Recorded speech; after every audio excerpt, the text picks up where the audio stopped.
Fala aí, galera. Aqui é o Cidadão X.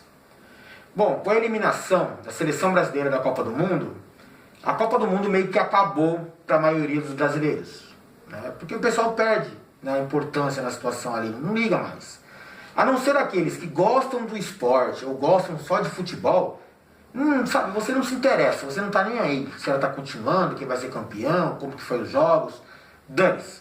Mas ela continua porque para as outras nações ainda é importante, né? E para a galera que curte esporte também.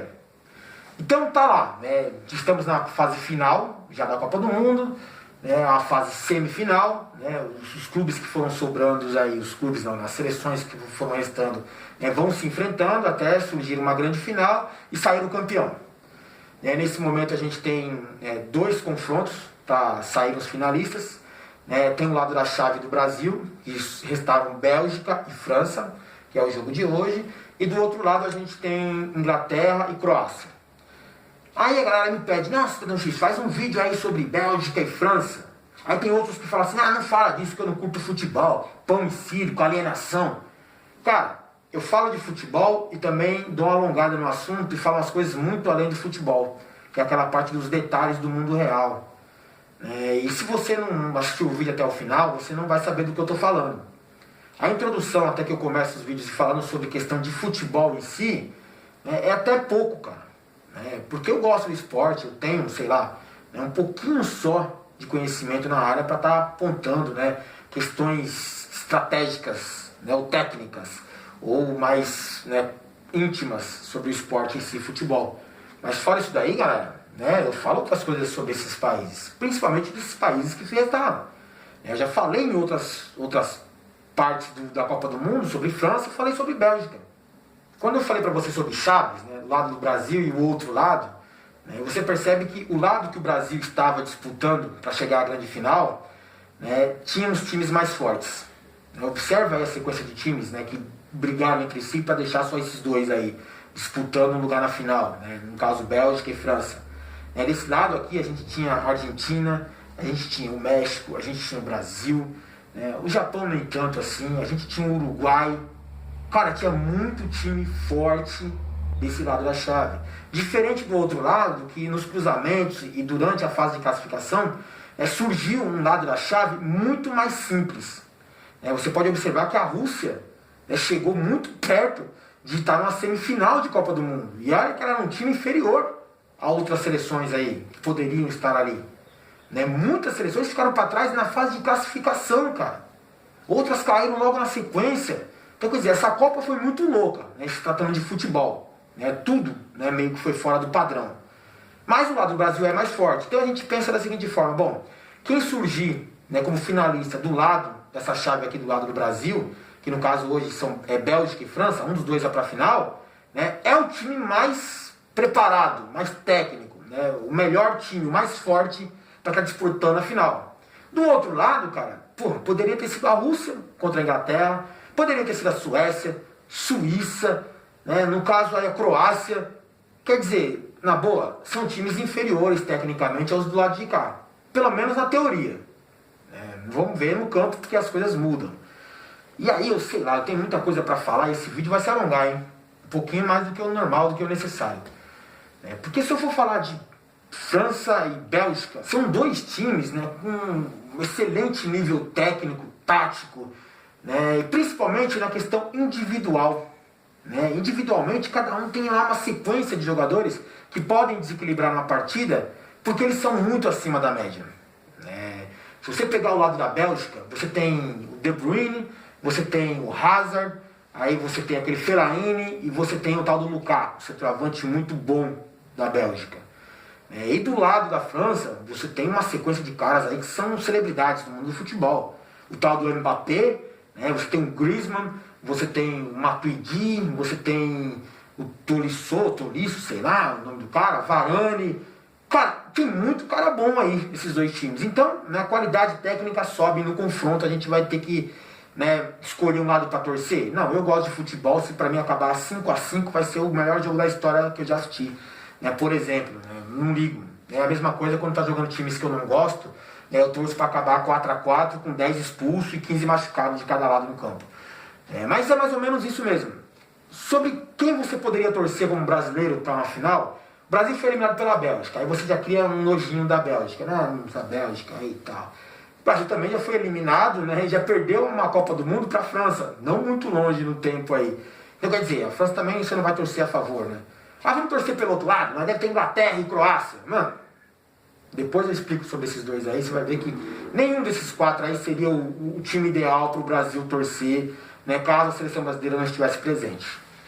Eu acho, cara, particularmente falando, né, a Bélgica, né, ela tem um centroavante muito interessante no caso. Eu sei que todo jogador tem uma história de vida bonita, de superação, de esforço, de sucesso, que merece uma atenção, merece uma certa empatia. Mas o Lukaku, centroavante belga, você já ouviu a história dele? Eu acho que eu vou colocar, né, no meu canal aqui, eu vou subir essa história dele aí. Eu não sei se tem direitos autorais, eu não consegui achar a fonte, porque ela começou a ser compartilhada nas redes sociais de maneira, né, viralizada, e eu não sei a fonte original. Vou colocar se o YouTube bloquear, é a mesma coisa de sempre. Mas a história do Lukaku, você pode pesquisar aí pelo Facebook, é muito louca, cara. É a real história de muitos jogadores, mas nele fica mais concentrada, porque ele é um jogador de descendência do Congo, né? E o Congo, cara, a tragédia, o massacre, tudo que tem de ruim na África, principalmente no Congo, é culpa da própria Bélgica, que é o time pelo qual, né, o congolês lá, o Lukaku, joga hoje, a seleção, né, que ele escolheu, porque ele é belga, né? Ele foi criado dentro da Bélgica, ele conhece tudo da Bélgica. O avô dele é congolês, o avô dele veio da tragédia do Congo, né, mas a família foi pra lá. E, porra, se tratando disso, cara, dá uma atenção pra história dele que você vai ver que, porra, pelo menos por aquele cara você vai torcer. Pode odiar o restante do time inteiro, né, mas pensa bem, França e Bélgica, né, dois países desenvolvidos, né, uma cultura excepcional, história, muita grana, riqueza, eles têm grana pra gastar com educação, com saúde, com cultura. Então é dois países de primeiro mundo, né, mano? É aquele país que fala assim, pô, esses caras são foda, um exemplo interessante do mundo. Tudo que eles têm, tudo que eles têm foi através de roubo, foi através de invasões, foi através de explorações, mas explorações mesmo, assim, de pegar lá e tomar tudo e usar as pessoas como escravos para fazer isso por você. Mataram muita gente, ocasionaram várias tragédias. Então tudo que garante, né, a base da estrutura desenvolvida de França e Bélgica e qualquer outra dessas grandes nações da Europa lá, tudo foi a base disso, cara, da tragédia de outros povos, do saque, da exploração, da escravidão.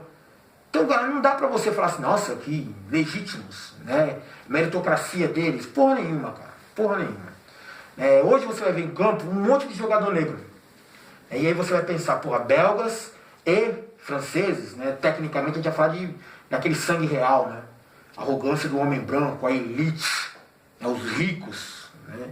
E de repente é cheio de negão lá, aí você vai pensar assim, mas aí os caras jogam bola, eles merecem. Cara, é o seguinte, o cara só é aceito na sociedade deles, é aceito como participante dentro, né, da estrutura social deles ali, se ele contribuir de maneira excepcional. Mas ele é bem pago para fazer, ele é bem pago, porque ele precisa dar exemplo e tem que estar dentro dos padrões, né, da hora que ele atua ali. E ele é usado como celebridade muitas vezes, destaque, para manter os escravos esperançosos, sob controle, que um dia pode dar certo, um dia eu posso me tornar um jogador como aquele. Então o Mbappé é um jogador excepcional, cara. Pro futebol o cara é muito bom. Mas ele é negro, concorda comigo ou não é? O Lukaku, negão, cara. E muitos jogadores, por exemplo, da França, né, que eu não destaquei os principais, que é o Mbappé, o Griezmann, o Pogba, negão. Dembélé, negão. São negros, né, de capacidade técnica individual. Mano, uma coisa estúpida o que esses caras fazem com a bola, né, e a força, a explosão, né, o profissionalismo envolvido ali, mas são negros. Lá na Bélgica você também tem muitos negros jogando pela seleção, e o Lukaku é o maior exemplo disso. O craque do time, pra mim, hoje, falar o Hazard, o De Bruyne, né? O craque é o cara que faz o gol, que é o que ganha o jogo. E o Lukaku é isso. E ele tem orgulho das raízes dele, da raiz do Congo. E ele mesmo fala no vídeo lá, onde ele está contando a história dele, que quando ele ganha, né, o time vai bem com ele de centroavante, nossa, o centroavante, né, belga. Quando o time não vai bem, nossa, o centroavante belga com descendência do Congo. Ele deixa bem claro que existe isso mesmo, esse preconceito, essa xenofobia, esse racismo no futebol. Tá meio oculto, tá meio tolerado, mas paga bem pros caras lá, tanto que eles ganham mais do que alguns brancos lá. Porque eles são úteis para aquela função, né? Para destacar o time daquele país, para destacar aquele clube, aquela seleção. Aí você aceita o cara, né? Se ele for um grande empresário também, se estivesse dando bem, né? Se ele for um cientista, se ele contribuir de maneira excepcional ali para a sociedade deles, aí ele é aceito, né? Eles esquecem por um momento a cor do cara, né? E até fingem para o restante da sociedade que, a gente é tolerante, tá vendo? Olha aqui, olha quem é o nosso centroavante. Você acha que se a seleção belga não tivesse um centroavante igual, de características semelhantes, ou que jogasse tanta bola quanto o Lukaku, que o Lukaku seria o titular? Você tem certeza disso? Você garante isso?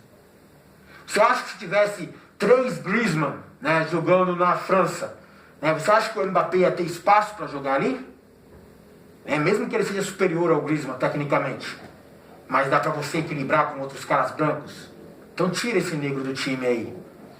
Então, galera, para finalizar aqui, eu vou deixar para falar sobre FIFA e conspirações maiores, né, em torno de Copa do Mundo, né, no outro vídeo, para não ficar muito grande, muito extenso esse aqui. Mas é aquilo, cara. Quando eu ouço falar de França, a primeira coisa que me vem na cabeça é Segunda Guerra Mundial, né, porque boa parte da Segunda Guerra Mundial foi culpa da França no final da Primeira Guerra Mundial. Tudo que eles fizeram de ruim contra o povo alemão gerou aquele ódio, aquele sentimento de vingança, né, da onde fortalece o nazismo ali.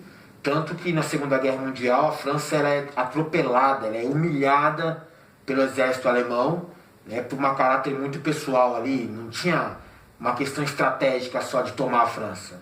Era pessoal para o povo alemão, né, zoar os franceses. Né. E depois disso eles ficaram tão marcados que nem no cenário mundial, né, como um antigo jogador do poder aí, eles apareceram mais. Eles perderam completamente a importância. Essas grandes guerras têm essa peculiaridade, né? Elas transformam o mundo, elas alteram os jogadores, né, que vão decidir a coisa. Tanto França quanto Bélgica perderam a importância depois desses eventos aí da Segunda Guerra Mundial. A Bélgica é aquilo, né, cara? Quando eu ouço falar de belgas, né, tudo lindo, maravilhoso, e aí eu lembro que os caras cortavam as mãos, né, dos escravos no Congo, né, para cobrar a disciplina deles, né, para cobrar, né, que eles sejam, né, o escravo exemplar.